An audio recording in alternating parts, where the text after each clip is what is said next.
गया है, अब तो ठीक है आप? देखिए ब्रजेश भाई, अभी मैं राजेश चौधरी जी को सुन रहा था। ये कह रहे थे कि साहब जो है वहाँ बड़ा भ्रष्टाचार है। मैं भ्रष्टाचार के बारे में ये जान रहा हूँ कि उत्तर प्रदेश या भारत में कौन सा डिपार्टमेंट ऐसा जहाँ भ्रष्टाचार नहीं है। कोई एक ऐसा राजेश जी बताते हैं कि वहां पर साहब भ्रष्टाचार नहीं है और बिल्कुल भ्रष्टाचार मुक्त है। आरएसएस सारे के सारे डिपार्टमेंट, मैं इसको बाकायदा दावे के साथ कह सकता हूँ कि सब जगह भ्रष्टाचार है। अगर किसी कमरे में सांप निकल आए तो उस कमरे को उठा दो। ये किसको सांप ये कह रहे पुलिस ही हो? लेकर के आए हैं। एक सेकंड, हेलो हेलो हेलो, ये सांप किसको कह रहे हो? मतलब अगर किसी कमरे में सांप निकल आए तो तो आपके हिसाब से वक्फ बोर्ड में कुछ सांप अगर बैठे कहीं हैं? पे भ्रष्टाचार हो तो वो पूरा डिपार्टमेंट ही खत्म कर दो। नहीं, पर बेसिक आपने एक बात बात यह है सुनी कि और जो आपने विधेयक पढ़ा मतलब- होगा। मतीन साहब, एक सवाल कर लेता हूँ। वो कहते हैं कि यहाँ थोड़ी सुधारात्मक प्रक्रिया लाना है, एक सेंट्रलाइज्ड प्रॉपर्टीज का रजिस्ट्रेशन करना है, एक नियम के हिसाब से जिला अधिकारी को अधिकार देने हैं, कुछ मुसलमान महिलाओं को लाना है, कुछ नॉन मुस्लिम को भी बोर्ड के भीतर लाना चाहिए। अगर ये सब रेगुलेशन चल रहे हैं तो क्या तकलीफ है? ब्रजेश भाई, सरकार द्वारा नामित होते हैं लोग। जब वक्फ बोर्ड बनता है, स्टेट वक्फ बोर्ड बनेगा तो उसमें सरकार द्वारा नामित होते हैं।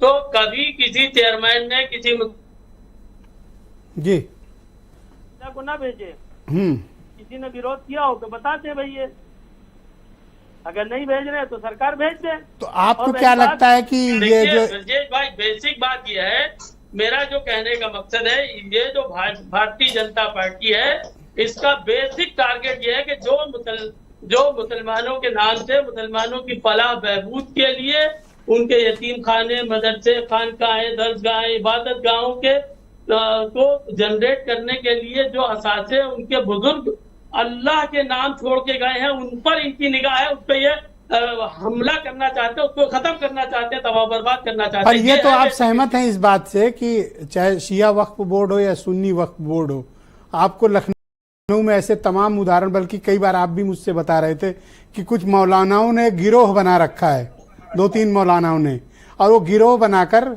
अपने पपेट्स को आगे करके वो वक्फ बोर्ड पर कब्जा किए हैं और बेशकीमती ज़मीनों पर उनका कब्जा है। मैं हजरतगंज से लेके पुराने लखनऊ तक आपको 20 प्रॉपर्टी बताऊंगा, जिसमें 10-12 तो आपने खुद ही मुझे बताई थी। नहीं, बिल्कुल सही कहा ब्रजेश भाई। मैं कह रहा हूँ भ्रष्टाचार का मतलब सरकार जो बैठी हुई है वो भ्रष्टाचारियों को पकड़े, जेल भेजे उनको। ऐसा थोड़ा सरकार को, अरे नाम बदल गया, आप कैसे पकड़े भाई? जिसके नाम FIR थी, जिसके नाम, सुनो तो सही, जिसके नाम FIR थी उसका नाम बदल गया है, अब पुलिस कैसे पकड़े? जैसे आपका नाम मतीन है और कल को अपना नाम मदन रख लो तो कौन पकड़ेगा आपको फिर? ब्रजेश भाई, सरकार ने ही तो उसको पाला है। सर डीएनए भ्रष्टाचार किसके जरिए से हो रहा है? जरिया कौन है? भ्रष्टाचार करने में मदद कौन कर रहा है? तो नाम बदल गया तो कैसे पकड़ने भाई? आप ये तो देखो ना, आइडेंटिटी बदल गई। इंटेंशन ये है कि फ्रीडम ऑफ रिलीजन, जो मुसलमानों के हक अधिकार है, उनको छीना जाए कैसे? वक्फ बोर्ड के जरिए से, जो स्कॉलरशिप है उसके जरिए से, थैंक यू मतीन भाई, फेलोशिप है उसको खत्म करके, ये इस तरह से मुसलमानों शुक्रिया को आपका, तबाह बर्बाद करके ये खुश होने का काम करते हैं और सीना ठोक करके कहते हैं कि साहब मैंने तो मुसलमानों को टाइट कर दिया। अब ये जो अल्लाह, अरे टाइट नहीं किया, आपको इज्जत देना चाहते हैं, आपके लिए फिक्रमंद हैं, आपके लिए बड़े ही उनको चिंताएं रहती हैं, आपको परेशानियों से निजात दिलाना चाहते हैं वो। नहीं, परेशानियों से निजात नहीं, ये परमानेंट निजात देना चाहते हैं। अरे नहीं नहीं, कैसी बातें करते हो? अरे नहीं मतीन साहब, परमानेंट आप कैसी भाषा बोल रहे? कल हमारी सरकार आएगी तो भ्रष्टाचारियों को हम जेल भेज देंगे, नाम नहीं बदलने देंगे, फिर हम किसको जेल में ठूसेंगे और उनसे रिकवरी कराएंगे। नहीं नहीं, एक सेकंड रुको। अरे किसको जेल में ठूस दोगे? जो भ्रष्टाचार करेगा। क्या नाम है उनका?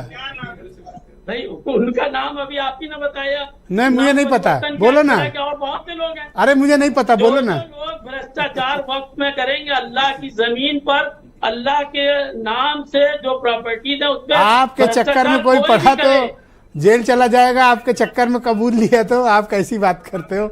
मैं